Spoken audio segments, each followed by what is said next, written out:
guys? Fat Archon here. Codex came out today. Whoop whoop.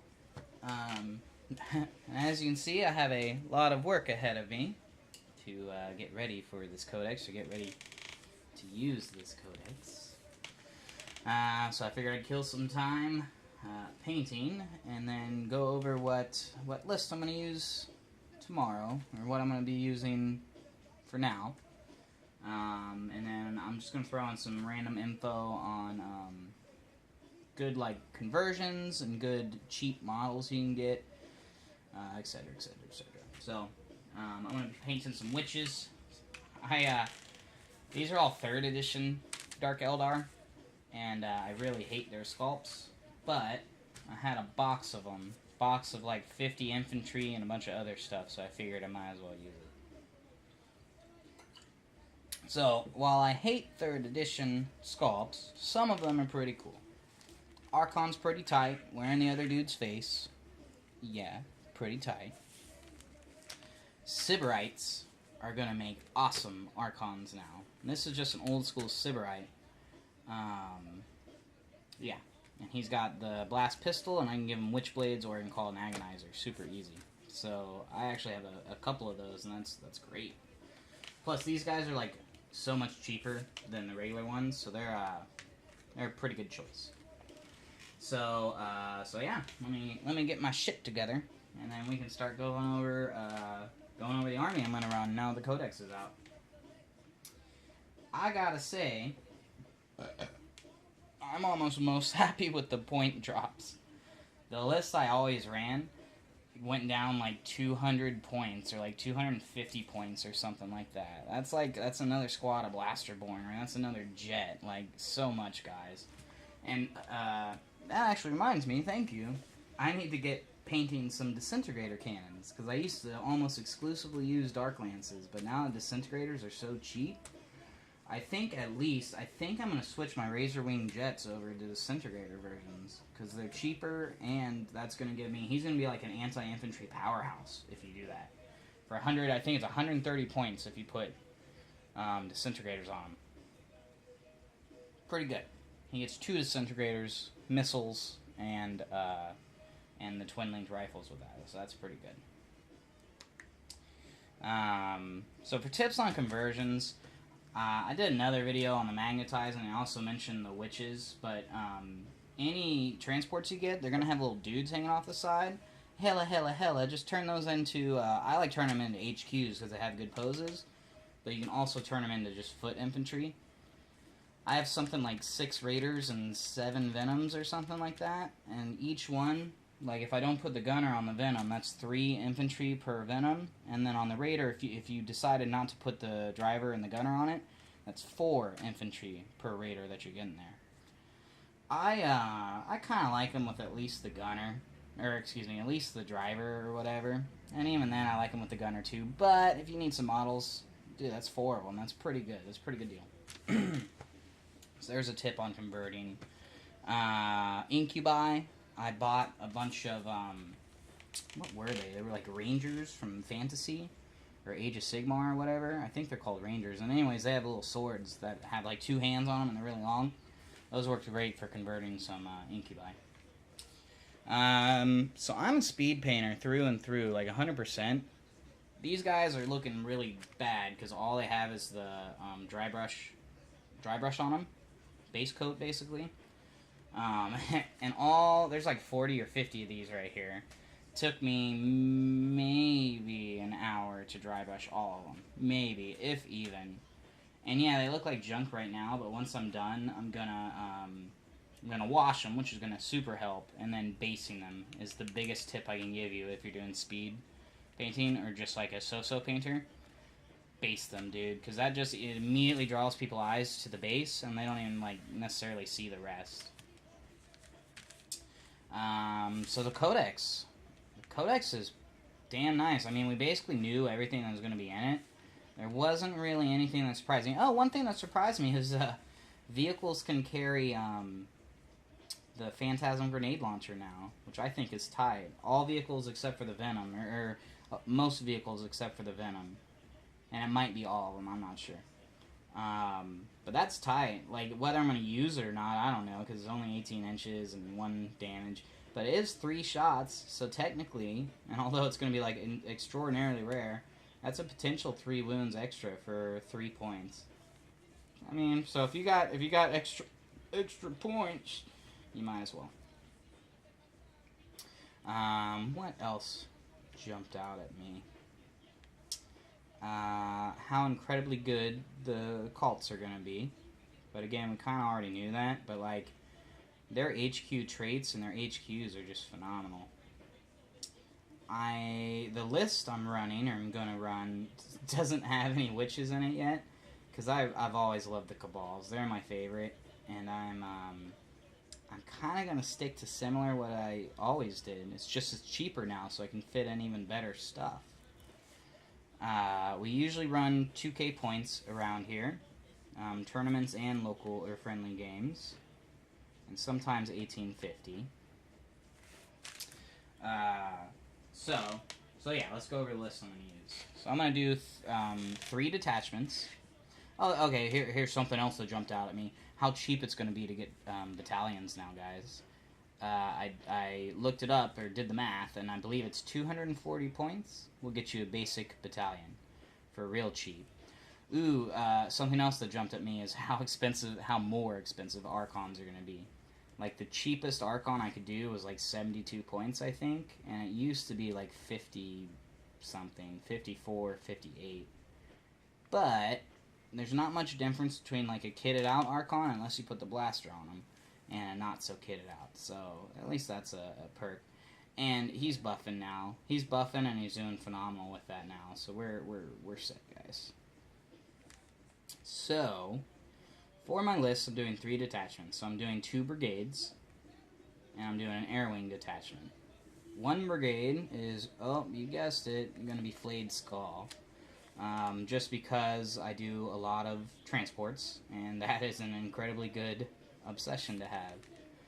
The other battalion is going to be Black Heart, Cabal the Black Heart, so I can get that CP regen, which is going to be huge, boys. We're going to have one of the best command point games, I think, in 40k right now. By the way, we have 36 stratagems. Yeah, it's going to be fun to remember. Though a lot of them are specific, or a fair amount of them are specific to certain sects or whatever. So don't think you're actually going to have to memorize all 36, although you should. So I got that, and then the 3rd detachment, something I always did, and we'll see if I take this out, because I could just put these in the battalions as an air wing.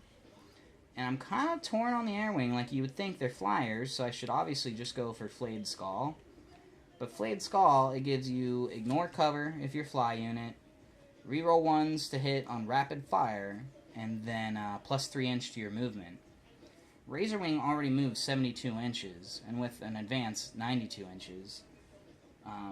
Voidraven is 60 inches to 80 inches if you're advancing. That's already pretty good.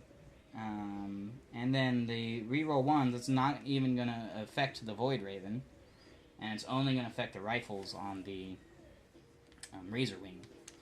And then lastly, the whole ignore cover is awesome, but most of their guns are going to be -3 or -4 AP.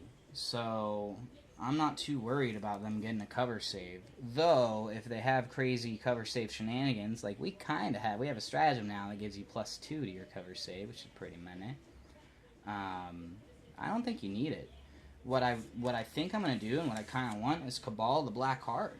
Because then I get to feel no pain on those. And then, so like my bomber, you're going to have to take out 12 5-up end balls and the 12 feel no pains on top of that. So I kind of think Cabal the Black Heart. Here's another tip for you guys. If you don't want to run a foot detachment or whatever with Cabal the Black Heart, just bring an air wing. Bam, you got the stratagems.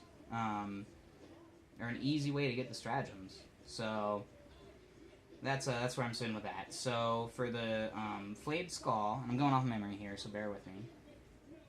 Flayed Skull is going to have 2 Archons that are kitted out. So I'm giving them both blasters. And I'm going to stick them in a Venom. Blasters and Huskblades. basically, I want them to do some work. So I'm giving them that. And then, yeah, I'm trying to think. Blasters and Huskblade. Yeah, that's all I'm giving them. And then I have 3 5-man squads of Kabalite Warriors, which are 30 points each, which is phenomenal. And then I'm going to have 3 squads of Blasterborn and Venoms. And those are basically going to be what's doing most of the heavy lifting for now. And then, did I have anything else in that detachment?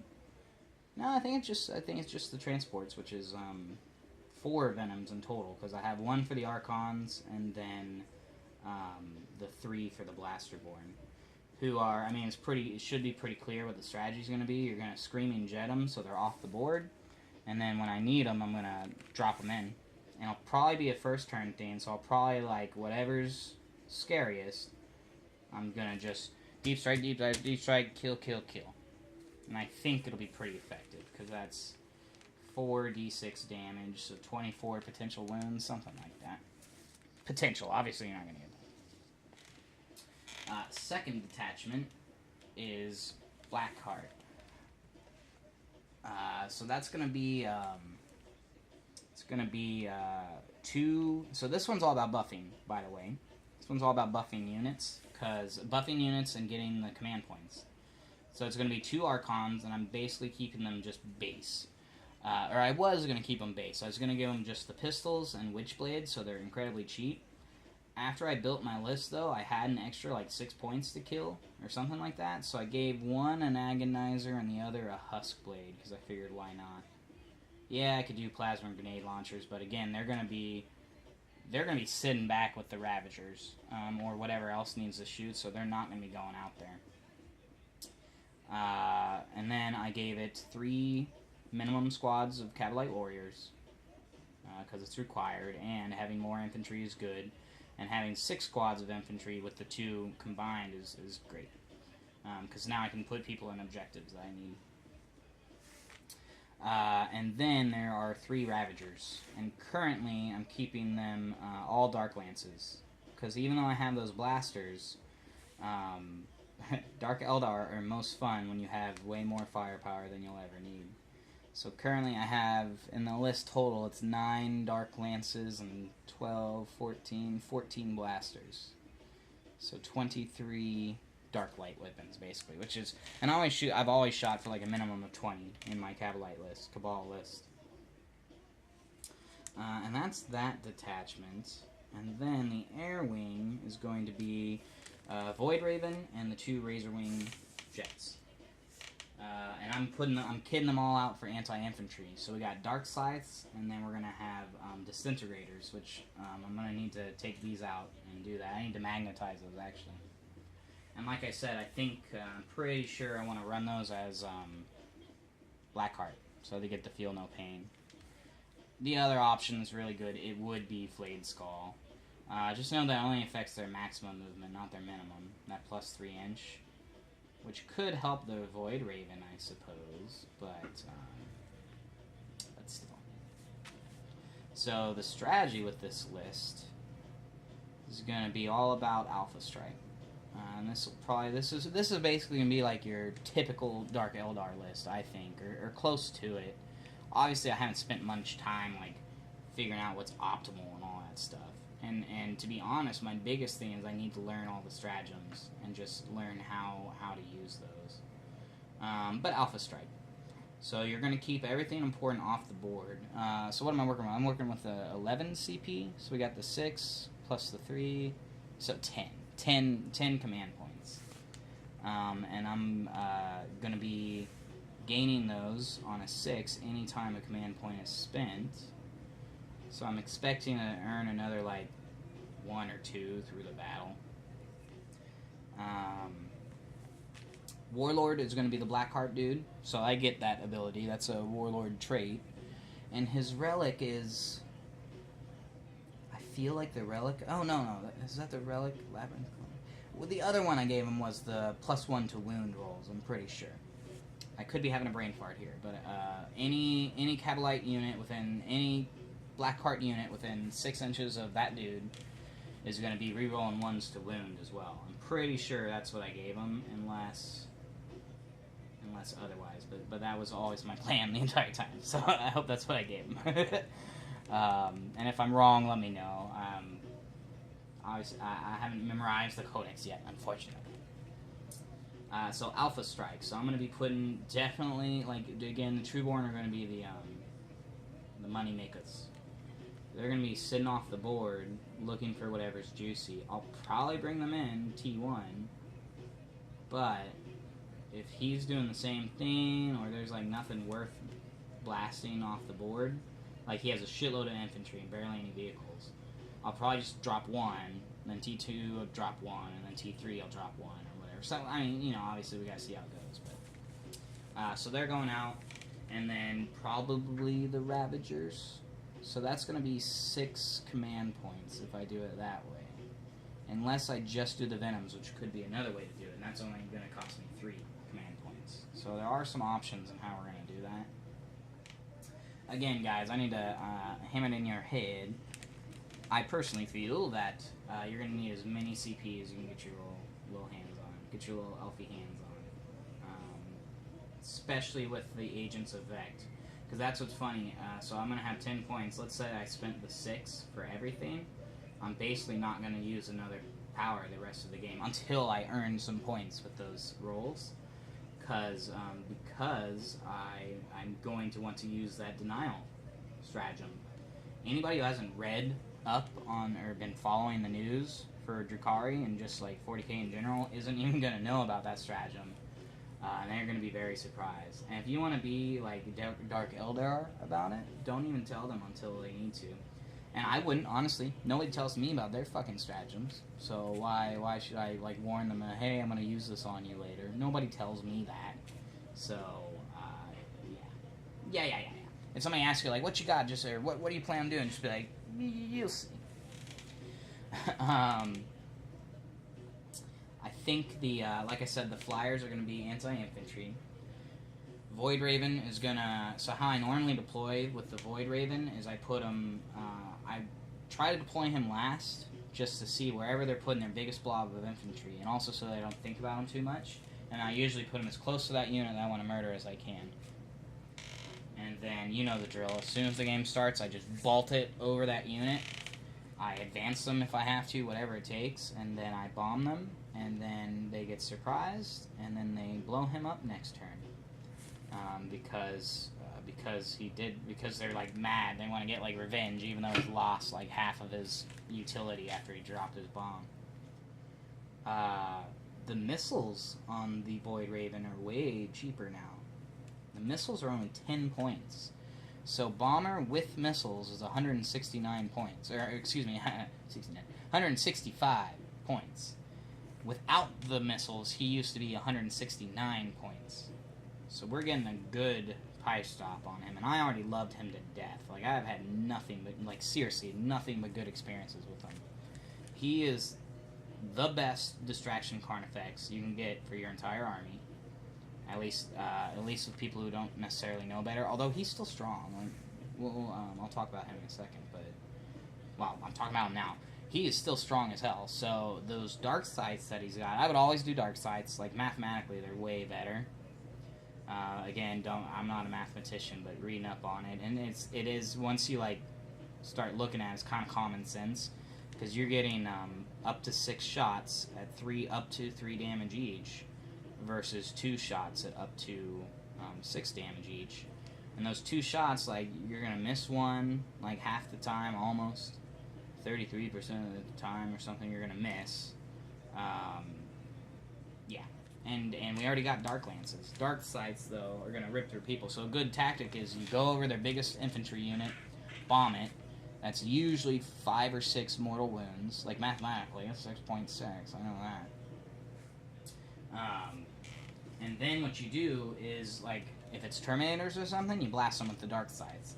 If it's a normal infantry squad and you've murdered 6 of them, find out what their leadership is. And if they only have leadership 7, or maybe even 8, I'd consider just leaving them be. If they have like leadership 10 or something, or they're like scary, maybe they're Necron Warriors or something, that would be like a perfect example to use this on. Then you shoot the Dark Sights into them and the missiles. You can basically almost guaranteed annihilate a 10-man unit with the Voidraven T1 as soon as he gets to go across the board. If you go second, though, don't be surprised if he gets blown up and or severely degraded before he gets there. Sort of two ways people go with them. They either, like, and 90% of the time they shoot the shit out of him the second they can. The other 10% of the time is they kind of ignore him. And I like that, too, because, like I said, he has good guns. And now that you can bring the missiles with them, that's so much better. I used to not bring the missiles because 25 points is kind of ridiculous. Kind of, for what you got. It was. And like I said, he always dies, so I didn't want to spend the points and only get to shoot those missiles maybe once. When you use the missiles, just use the, use the Shatter Field. Never use the Implosion. Implosion's so stupid, I thought that they'd fix it. It's D3, Strength 6, I think it's no AP, and then 2 damage. Whereas Shatter Field is D6 shots, Strength 7, -1, 1 damage, but you get to reroll to wounds. Like, it's so clearly better. I don't know. It's kind of silly. Luckily, those missiles are really good, so I don't care that I have to pay for them, you know? Razorwing just gets those for free. Razorwing's gonna have the dude, is basically gonna do the same thing as the Voidraven, but he's not going to have the bomb, obviously. But he's going to be great at finishing off or severely degrading or hurting whoever you want to hurt. And Dark Slides still work great against vehicles on the Voidraven because they're Strength 8, -3, D3 damage. Like that's great, guys. That'll do some work. Disintegrators, on the other hand, they're not so good for vehicles. Maybe a really light vehicle that's like Strength 5, maybe. Or Toughness 5, maybe, because it's Strength 5. -2. I never used this Disintegrators, so I'm a little off, but I think it's -2 damage, or -2 AP. But either way, I love Disintegrators. So that's the Air Wing tactics. The infantry, the Flayed Skull dudes, they're going to be really offensive. They're going to be really aggressive, I should say. They're going to be getting up in there, going for objectives, and focusing down whoever needs to be focused down. A standard tactic in 40k, and something I do that works really well and you should do, is just focus on one unit at a time. Unless you hurt them so much that they're basically worthless. But I basically treat almost every army as though they're Necrons. You know, to a point. If I knock a squad down to one guy, it doesn't matter. Mostly. And always keep in mind morale. So if you kill 8 of them and there's 2 left, just leave it to morale. Even though I'm saying focus them down until they're dead, morale will do that for you half the time. And now, and what I really want to do and need to do is build a morale shenanigans list, because we have a lot of options for that, especially with the vehicles being able to take Phantasm Grenade. That's going to be, it's going to help. Although, sadly, Phantasm Grenades don't stack. The rules say if 1 or more Phantasm Grenades hit, -1 leadership. So. But there are obsessions and warlord traits, and I think even stratagems and units that are going to help with that. So you could definitely, I think Drukhari have the best options for doing morale shenanigans. What do you guys think? A Shardnet, shocks the shit out of people so they can't move or whatever. So I'm kind of thinking, well, I'm also speed painter, so we're going to keep this lazy. I'm going to do this silver. Like I said in the beginning, I'm a speed painter to the max. I don't claim at all that my guys are great or anything. So my big plan is to paint everything up to tabletop standard, so it's 3 or 4 colors or so. And then one day, when I get everything done, which is going to take forever, I'll go back over everything. I'll either go back over or I'll start redoing certain units one at a time until I redo it all. FYI, I just got a text a little bit ago from UPS or USPS saying my Tantalus arrived in the city near me. So on Monday, I will have my Tantalus and my Reaper. Fuck yeah! Oh yeah, I'm gonna run him as Dark Creed and piss some people off and potentially lose some friends.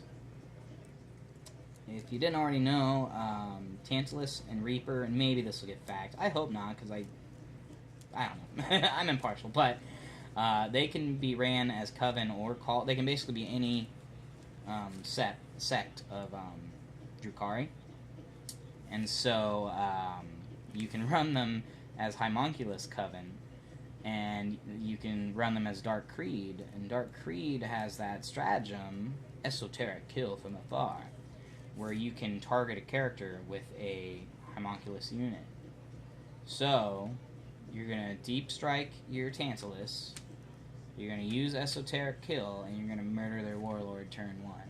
Because you're getting 12, what is it, Strength 8?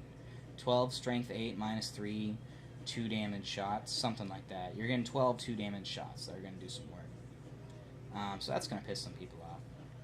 Also, too, the Tantalus has a transport capacity of 16. So, for 1 CP, for 1 command point, you're getting 4 drops because you got the Tantalus.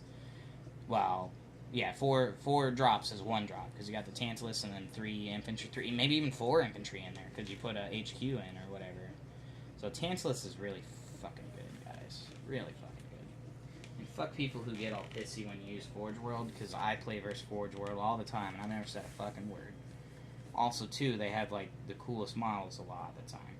Especially the Tantalus. Like, it's gonna be my centerpiece.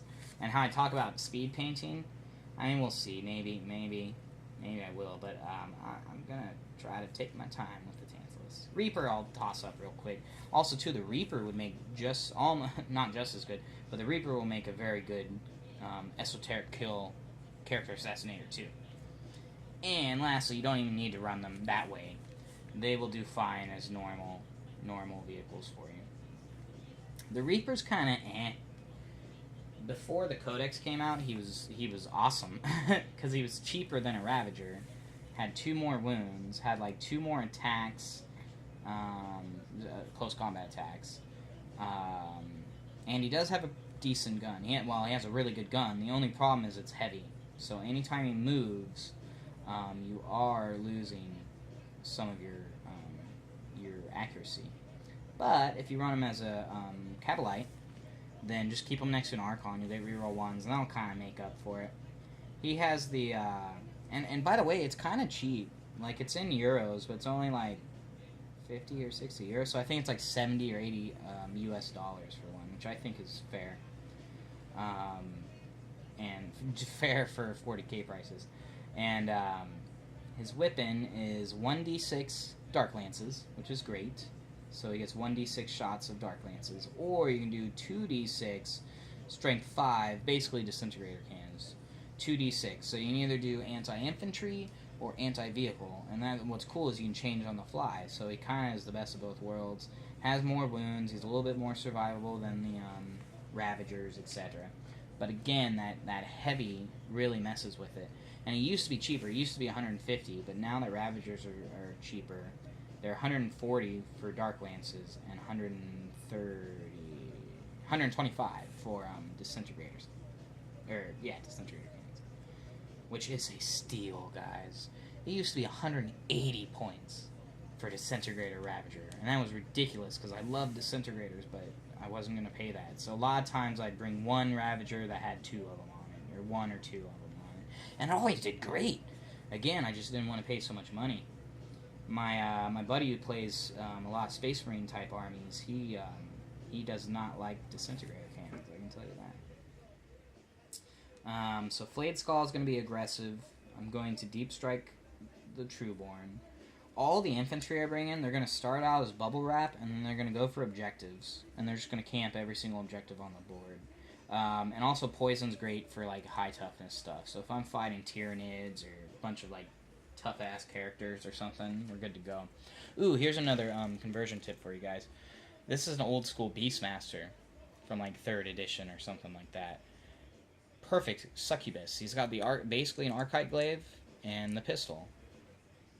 Blood out. And these are cheap. Nobody likes these anymore. So, they're cheap. And I actually, like, I hate 3rd edition ones. This is one of my favorite ones, actually, of the 3rd edition. This one's great, and the Sybarite's great. So, like, the characters are decent. It's the basic models. My freaking camera sucks, but let me see if I can show you how stupid these are for you who aren't familiar. Yeah, there's He's got like a goofy like gnome helmet. Still, they're usable. 100% they're usable. And if you can get a big old pile of these cheap like I did, then do it. Because that's, now I could do a hella Kabalite spam list if I wanted. Which I'm going to try at some point. Just a bunch of squads of 10 or 20. And see how they do. They're so cheap, we could be the next, like, okay, I'm not going to say orcs or whatever, but we have the potential to do some spam lists. You could play 200, 100 of them are 600 points.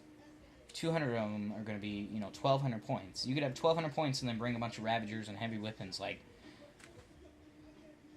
damn, I'm going to have to go out and buy another, 100 Kabalites, because that actually sounds really tempting. For a tournament, I think that actually do alright. And you just put a blaster in every single squad? Like, Let me know what you think. I think, I definitely think that could be viable. Normally I'd be painting even, so like I said, I'm a speed painter, like I say a bunch of times, or have said. I'm a speed painter. I would be going even quicker if I wasn't talking to you. Just know that if you're just trying to get them up on the table, I would just do the 3-color standard. And that starts with dry brush, highlight like I'm doing now, and then you're going to wash it, and then certain stuff I'm going to just put like dabs of color on. So here, let's see if I can show you. Like his helmet is blue. That's sort of how I am going to mark the Cabals. These guys are going to have blue helmets. Other guys have red helmets. And what looks kind of good... I hate this helmet, but... This fucking camera. You can just do like a streak. I wish I could... I'm sorry. Wish I could show you, but you can just do like a line of whatever color you want to do, and that works great. Do it on the shoulder, however you want to do it. That gets you the 3.5 color, because you got a wash and you also have the primer color, but those don't count. So and if you're trying to do it quick, I just paint like all the gun just totally silver or lead belcher, and then I just wash over it. So that's Flayed Skull. The Black Hearts are going to chill. You already guessed it. They're going to chill in the back and shoot stuff. And I'm going to keep the Warlord alive at any and all cost. I'll probably keep a small man of Kabalites just hanging out with him too, just in case they try to come in, especially if they have Deep Strikers. So if they have Deep Strikers, keep some of your Kabalites in your deployment or wherever you need them. And that'll help deny the Deep Strike. But otherwise, those Archons are going to be hanging out next to Ravagers at all points. Especially with that reroll 1 to wound or to hit and to wound. That's insane, because most infantry, my Ravagers, are going to be wounding on 2s. Now I get to reroll 1, so like 97% of the time, or whatever it is, I'm going to be wounding them. And a lot of times they don't even get an armor save, because it's -4 AP with the Dark Lance. So he's going to be chilling back there. Depending on how the terrain is set up is how I'll decide if I'm going to deep strike the Ravagers or not. I kind of don't want to, because I want to keep my command points ready. But we'll see. Time will tell. I'm going to be working with this list for a while, and I'm going to be tweaking it over time. And I'll let you know if anything changes or I learn anything that's great. What's cool, and try not to forget this if you do Black Hearts, is that feel no pain. So my Ravagers are all going to have well, obviously the infantry already have it, but the Ravagers are going to have that feel no pain, which is going to, that's going to help with the survivability. 1/6 of the shots that go through, and they get shot a lot, are going to help them stay alive. So that might prevent them from exploding, That's something you're going to want to be careful of for sure, is try not to, because you are going to have them bunched up, and that's where 2 Archons is handy. Doing this, 2 buffing Archons instead of just using 1, because you don't want them all bunched up, so 1 explodes, all of your Ravagers and your Archon take the mortal wounds. Definitely work on spacing. Obviously it depends on the battlefield and terrain and stuff, but I would try to keep them out. Fire and Fade, guys. Fire and Fade is 1 CP, and it's any fucking Drukhari unit. It just says Drukhari unit, which is phenomenal. Can move 7 inches. So if I have a Ravager that's like behind a building, I'm just going to peek him out tidbits. So just like the rear of them is peeking out so he can see whoever he needs to shoot, and then fire and fade back. And I assure you that's going to piss some people off. Another strategy you can do that is when you do witch cults and stuff, if they have an assault weapon, you can advance them. So move, advance, shoot with your assault gun, and then fire and fade. You can't charge after you do that, but you can get the movement that you need, so you can get even further if you're trying to get witches across the board, for example. Although, do they have an assault weapon? I'm not sure. But it still helps, or could be useful. I do know Reavers have an assault weapon. If you put like a blaster on them, they got assault, so that's going to be handy.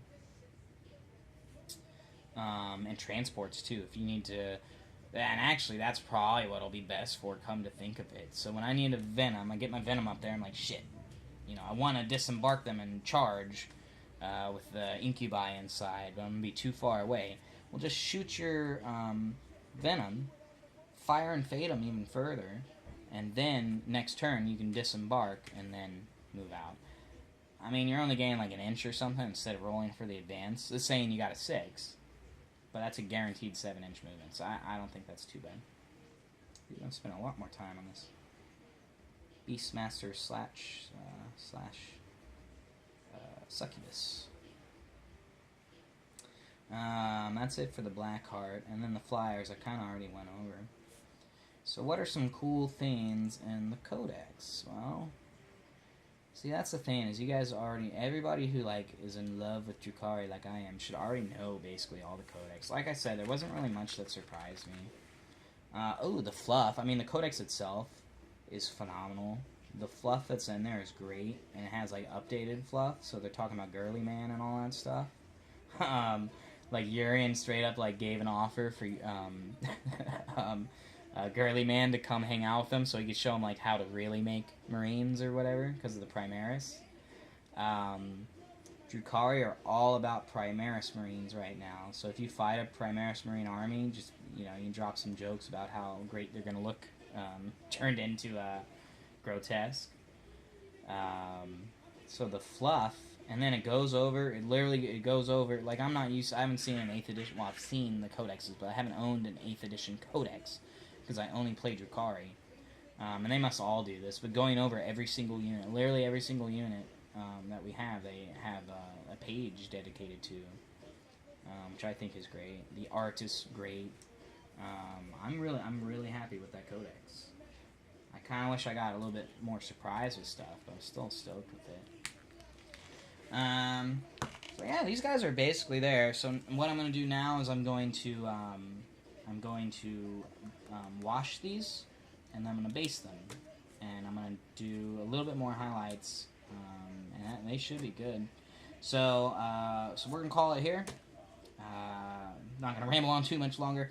Let me know if you guys have any specific questions about the Codex. If you have any questions about how my army is, please 100% share any suggestions you have for how you're going to run your army, or what any ideas you have, and I'd love to discuss them with you guys. I'll let you guys know how the army works. I'm going to play it tomorrow, so maybe I'll make a video when I get back after, and we'll see. Anyways, thanks for hanging out with me, guys. I hope you all have a good night. Hope you all got your codex if you pre-ordered it. And I shall see you around. Fat Archon, man. Peace. Blood out.